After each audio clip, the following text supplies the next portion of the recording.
अस्सलाम वालेकुम प्यारे बच्चों, मैं आपका अपना दोस्त अब्दुल रज़ाक सर। हमारे इस चैनल पर हम लैंग्वेज पढ़ने की कोशिश कर रहे हैं, लैंग्वेज सिखाने की कोशिश कर रहे हैं, मराठी हो चाहे वो इंग्लिश हो या फिर उर्दू हो। आज हम उर्दू का भी लेसन स्टार्ट कर रहे हैं। हम बेसिक से ही आपको लेसन पढ़ाने की शुरुआत करेंगे और सारी चीज़ें आपको सिखा देंगे। इंशाल्लाह मैं उम्मीद करता हूँ कि आप उर्दू को भी आसानी से पढ़ और लिख लेंगे, क्योंकि हमारे उर्दू मीडियम के बहुत सारे तलबा जो ऐसे तलबा हैं जिन्होंने पढ़ने की कोशिश भी की लेकिन वो सही तरीके से पढ़ नहीं पाए, जिसकी वजह से उनको उर्दू पढ़ने में दुश्वारियाँ पैदा होती है। वो सारी दुश्वारियों को हम दूर करेंगे। तो चलिए हम आज का सबसे पहला लेसन स्टार्ट करते हैं। बेसिक से हम शुरू करेंगे। सबसे पहले हम देखेंगे हुर्फ तहजी। ये तो सबको आती है, लेकिन फिर भी हम उसको तरतीबवार देखेंगे ताकि हमको सारी चीज़ें समझ में आ जाए। तो सबसे पहले जो हम हुर्फ तहजी में सबसे पहला जो हुर्फ आता है वो कौन सा आता है? अ। क्या आता है? अ। अक्सर बच्चे इसको अलिफ पढ़ते हैं, क्योंकि हमारी बच्चों की भी गलती नहीं है, क्योंकि बच्चे जब वो अरबी में अरबी पढ़ने के लिए चले जाते हैं तो वहाँ पर उनको उस्ताद पढ़ाते हैं कि इसको अलिफ पढ़ना है, और जब स्कूल में आते हैं तो हम उसको पढ़ाते हैं कि अ पढ़ना है, ये अनार का अ है। यहाँ पर बच्चा कंफ्यूज हो जाता है। मैं असातिज़ा से भी गुजारिश करूँगा कि बच्चों को जो उर्दू पढ़ाते वक्त में उसको सिर्फ इसको अ पढ़ाए, इसको अ से तारुफ कराए उसका, ये सिर्फ अ है, ताकि बच्चों को पढ़ने में आसानी हो। उसके बाद देखिए अ के बाद क्या आता है? ब आता है। हम इसको पढ़ाते हैं ब, उसको अरबी में पढ़ाया जाता है बा, या फिर बच्चे पढ़ते हैं बे। लेकिन जब हम उसको हिज्जे करते वक्त में जब जोड़ अल्फाज लिखते हैं तो वहाँ पर हमको परेशानी और दिक्कत का सामना करना पड़ता है, क्योंकि बच्चा जब इसको बा पढ़ता है तो हम जब उर्दू में लिखते हैं तो ये बा होता है। अब यहाँ पढ़ते वक्त में बच्चा कंफ्यूज हो जाता है कि ये बा है या फिर ये बा है।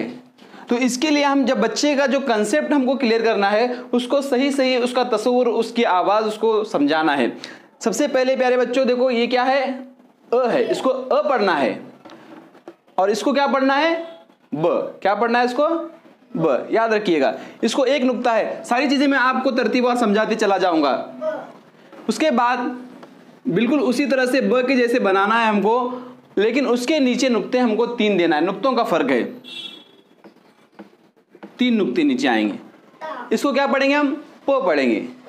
जिसके नीचे 3 नुक्ते हो उसको हम प पढ़ते हैं, पतंग का प पढ़ते हैं, प। उसके बाद देखिए जिस तरह से हमने ब के लिए बनाया था वैसे ही बनाना है, लेकिन इस बार यहाँ पर 2 नुक्ते ऊपर देना है। 2 नुक्ते ऊपर देना है, तो ये क्या बनता है? त। क्या बनता है ये? त। उसके बाद देखिए जिस तरह से ब के लिए बनाया था वैसे ही बनाएंगे और उसके अंदर छोटा तोय लगाएंगे और ये बनता है ट। क्या बनता है? ट। आसान है। अ ब प त ट, ये हो गया हमारा। उसके बाद देखिए ये इसकी शक्ल के अलग शक्ल निकालेंगे हम। अब अलग शक्ल बना के हम हुर्फ लिखेंगे। आपको क्या करना है? सिर्फ इस तरह से निकालना है। समझ में आया आपको? ऐसे ही हम क्या करेंगे, इसके यहाँ पर एक नुक्ता देंगे, इसका जो पेट है इसके अंदर हम नुक्ता देंगे। अब यहाँ पर भी यही मसला होता है कि बच्चे कुछ जीम पढ़ते हैं तो वो भी हमको कंफ्यूज होता है। तो इसको सिर्फ क्या पढ़ाना है और पढ़ना है? ज। क्या पढ़ना है इसको? ज। उसके बाद वैसी ही शक्ल बनाना है, लेकिन इस बार यहाँ पर नुक्ते कितने देना है? 3 देना है। ये क्या बनता है? च। देखो फर्क है इसके अंदर, ज और च। क्या है ये? च।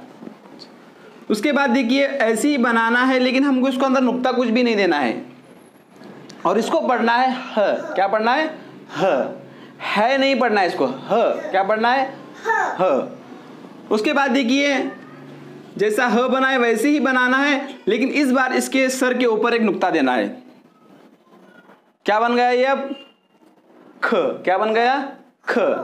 ख। क्या बन गया? ख। यहां तक तो आपको समझ में आया? ज च ह ख। उसके बाद देखिए अब इसको बच्चे क्या पढ़ते हैं? दाल। अगर हम बच्चों को जब जोड़ हुर्फ सिखाते जाएंगे तो इसको क्या पढ़ते हैं? दाल। अब ये भी दाल है और ये भी दाल है, तो बच्चा इसमें कंफ्यूज हो जाता है। तो इसको हम क्या करेंगे? इसको सिर्फ हम पढ़ाएंगे द। क्या पढ़ेंगे इसको? द। क्या पढ़ना है इसको? द, बस। चलिए उसके बाद इसको क्या पढ़ना है? ड। क्या पढ़ना है? ड। आवाज में फर्क देखिए, द, ड, ड। डाल नहीं पढ़ना है इसको, ड। उसके बाद इसको क्या पढ़ना है? ज, द, ड, ज। उसके बाद र, र। क्या पढ़ना है? र। ये क्या पढ़ना है? ड़। पहाड़ का ड़। क्या पढ़ना है? ड़। उसके बाद ये क्या है? जबान। क्या है ये? जबान का ज। क्या पढ़ते हैं इसको? क्योंकि ज दो तीन तरह के हैं, तो इसके लिए हमको समझने के लिए हम क्या पढ़ते हैं इसको? जबान का ज। उसके बाद ज की तरह ही हमको लिखना है और उसके ऊपर 3 नुक्ते देना है। ये बहुत कम इस्तेमाल होता है उर्दू लिखते और लिखने किताबों में भी ये बहुत कम मर्तबा आता है, जाले का ज जो है। हाँ, उसके बाद देखिए आगे हम आगे पढ़ेंगे। अब 2 चांद छोटे निकालते हैं। इसको क्या पढ़ते हैं? सीन नहीं पढ़ना है इसको, क्योंकि सीन अगर हम पढ़ेंगे तो हम अरबी पढ़ते वक्त में इसको सीन पढ़ते हैं। अब यहां पर अगर लिखते हैं हम तो इस तरह से अगर लिखते हैं तो ये सीन हो जाता है।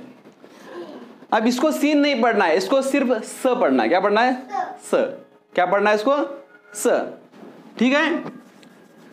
अब यही स हम दोबारा लिखेंगे। अब इस बार क्या करेंगे? स के ऊपर 3 नुक्ते लगाएंगे। अब इसकी आवाज बदल जाएगी। जो स था वो क्या बनेगा? अब श। क्या बनेगा? श। श। क्या बनेगा? हाँ, इसको क्या पढ़ना है? श। शीटी वाला श जो आता है, स, श। यहां पर बच्चे बहुत गलतियां करते हैं। ये सिर्फ स है और ये क्या है? श। बड़ी आवाज निकालना है, सीटी बड़ी निकालना है, श। उसके बाद स। क्या है ये? स। स्वाद नहीं पढ़ना है इसको, स। क्या पढ़ना है? स। यहां पर आवाज में फर्क है। ये स है और ये स है, स। और उसी के जैसा निकाल के उसके ऊपर एक नुक्ता लगाना है। ये क्या बनेगा? ज। क्या बनेगा? ज। ज़ईफ का ज जिसे हम पढ़ते हैं, ज। उसके बाद तो ये भी त है। देखो इसकी आवाज त खुल के आ रही है, त, लेकिन इसकी जो आवाज पूरे मुंह से भर के निकल रही है, तो, तोता। हम उसके बाद ज। उसके बाद क्या आता है? ज़रूफ का ज, त, ज। उसके बाद देखिए, चलिए मैं इसको मिटा के लिखता हूं। देखिए हमने शुरुआत में अ लिखा था और अब हमने लिखा है और एक अ। अब ये इसको बच्चे आयन पढ़ते हैं, लेकिन इसको हम उर्दू में क्या पढ़ेंगे? अब 2 अ है। हमने शुरुआत में जो लिखा था अ अनार का, वो भी अ है और ये भी अ है। अब दोनों में फर्क है आवाज का। एक अ हम मुंह के सामने वाले हिस्से से निकाल रहे हैं अ, और ये जो अ है ये हम हलक से निकाल रहे हैं, और आइन, इल्म। हाँ, उसके बाद उसी तरह से ग भी है। अब ये भी ग कहां से निकालना है? हलक से निकालना है। ग, गुब्बारा, गुलाम। हाँ, इस तरह से ग निकालना है हलक से, ग। उसके बाद ये क्या है? फ, फवारा, फ। उसके बाद देखिए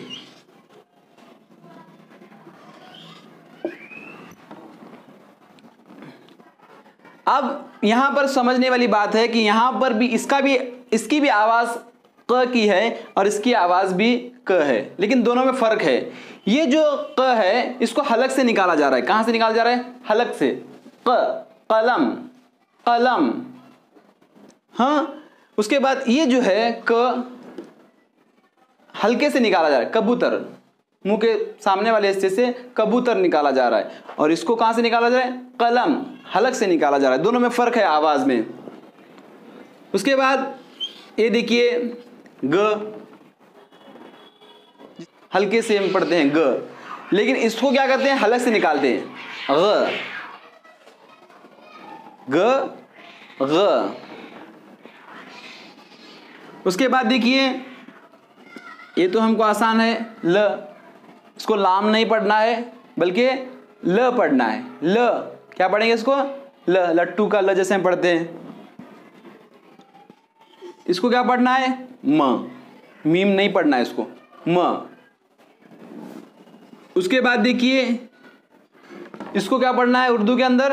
न, नून नहीं पढ़ना है, न पढ़ना है। क्या पढ़ना है? न। और इसको क्या पढ़ेंगे? वो पढ़ेंगे, वाव नहीं पढ़ेंगे। क्या पढ़ेंगे? वो पढ़ेंगे। और ये क्या है? ह। क्या है? ह। फिर ये हमजा और ये छोटी ए और ये बड़ी ए। यहाँ पर हमारी हुर्फ तेजी मुकम्मल होती है। मैं उम्मीद करता हूँ कि आपको ये समझ में आ रहा होगा। वैसे तो आप जानते हैं, इसको पूरी तरह से हम प्रॉपर तरीके से अगर समझेंगे तो हमको आगे पढ़ने में बहुत ही आसानियां पैदा होंगी। सारी चीज़ें ग्रामर के साथ, कवायद के साथ हम पढ़ेंगे। मैं उम्मीद करता हूँ कि आपको ये वीडियो पसंद आया होगा। प्लीज़ इसको लाइक कीजिए और अपने दोस्तों में शेयर कीजिए। Thanks for watching.